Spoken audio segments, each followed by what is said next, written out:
एकीकृत महासंघ के नवनियुक्त अध्यक्ष हैं अशोक सिंह चौधरी जी। उनके साथ में हम अध्यक्ष आलोक राज जी से हम मिले हैं। L1 के बारे में हमने बात की है, L2 के बारे में भी बात की है। L1 के बारे में उन्होंने कहा है कि 21 तारीख तक जो आगामी सुनवाई है कोर्ट में, उस तक कोई एफआई सख्ती के आदेश हैं, यानी स्टे ही मान लो आप उसको, स्टे ही है, तब तक हम इसके कुछ नहीं कर पाएंगे। लेकिन हम अच्छे वकीलों से, एडवोकेट साहब से बढ़िया पैरवी करवा कर स्टे हटवाने का प्रयास करेंगे। स्टे हटने के बाद ही इसमें जो रिक्त पदों के परिणाम है वो आएगा। उसके बाद में ही जो प्रोविजनल बच रही है वो आएगी। स्पोर्ट्स वाले हैं, प्रोविजनल वाले, सब कुछ उस 21 के बाद ही होगा, और जो नियुक्ति बाकी है वो भी 21 के बाद ही हो पाएगी। इसलिए आपको ये डरने की ज़रूरत नहीं है कि कोर्ट के मामले में अटकने से कुछ होगा या नहीं होगा। अच्छी पैरवी कराकर, स्टे हटवाकर और रिक्त पदों के परिणाम भी जारी करवाएंगे और प्रोविजनल भी जारी करवाएंगे, नियुक्ति दिलवाएंगे। L2 के बारे में बात की तो उन्होंने L2 के बारे में कहा, इस पे कोर्ट में तो L2 का मामला भी है, लेकिन उस पे स्टे नहीं है। तो उसमें हम प्रोविजनल और प्रोविजनल के साथ साथ में रिक्त पदों का परिणाम का भी हम कार्य कर रहे हैं।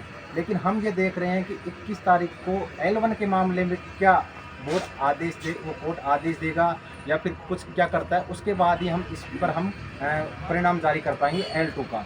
लेकिन L1 का तो यही है कि कोर्ट के आदेश के बाद ही होगा, जो क्या करना है क्या नहीं करना उसके बाद ही हम निर्णय लेंगे। जितना स्थिति बनी रहती है, ज़्यादा स्थिति हट जाती है, हम तो यह हमारा प्रयास यही रहेगा कि कैसे भी करके एजी साहब से, राजस्थान सरकार से कैसे भी मांग करके अच्छे वकीलों के द्वारा इस पर आए हुए स्टे को हम हटवाएंगे। इसमें हमारे साथ मुकेश जी शर्मा भी हमारे साथ में थे, और आज क्या है कि इनकी थोड़ी तबीयत खराब है, इसलिए ये ज़्यादा बोल नहीं पाएंगे, वरना ये भी कुछ बोलते, लेकिन फिर भी दो शब्द ये कहेंगे जो भी है।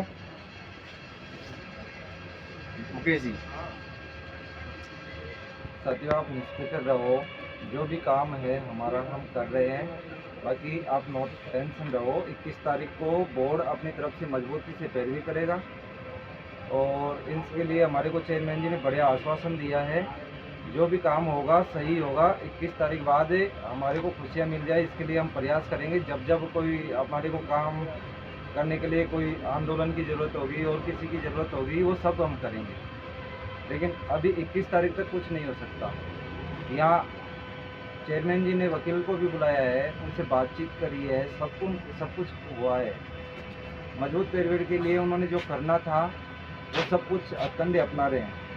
आप नो टेंशन रहिए। और इसमें ये है कि कुछ लोगों के फ़ोन हमारे पास में आ रहे हैं कि याचिका लगाएं या नहीं लगाएं। तो मेरी तो एक ही राय है कि अगर आप पॉइंटों में 1 नंबर 2 नंबर से हो तो याचिका के चक्कर में न पड़े, क्योंकि कोर्ट का मामला है, पता नहीं कितना लंबा जाए, कितना नंबर न जाए। इसलिए याचिका न लगाएं तो फ़ायदे में है। अभी तो आप पॉइंटों में हो, याचिका से पता नहीं कौन से क्वेश्चन चेंज हो जाए और आप पता नहीं, पहले तो आपके पॉइंटों में बाद में आपके 2 या 3 नंबर कम पड़ जाएंगे या नीचे आ जाओ। इसलिए कोई अता पता नहीं है, याचिका लगाने से कोई फ़ायदा नहीं है। इसलिए याचिका बनकर इस मामले को उलझाओ मत हो, क्योंकि कुछ लोग, कुछ वकील याचिका के नाम पर जो पैसे ले रहे हैं, जो भी है, क्योंकि वो तो खुद नहीं जा रहे हैं वकील के पास, बच्चों के पास में कि आप याचिका लगाओ, लेकिन जो कैंडिडेट जा रहे हैं वो बिल्कुल गलत है। याचिका न लगाएं। मेरे तो यही मानना है कि याचिका लगाने से कोई फ़ायदा नहीं है। बाकी आप अपने स्वयं विवेक से निर्णय लें, और जो होना है वो बोर्ड करेगा।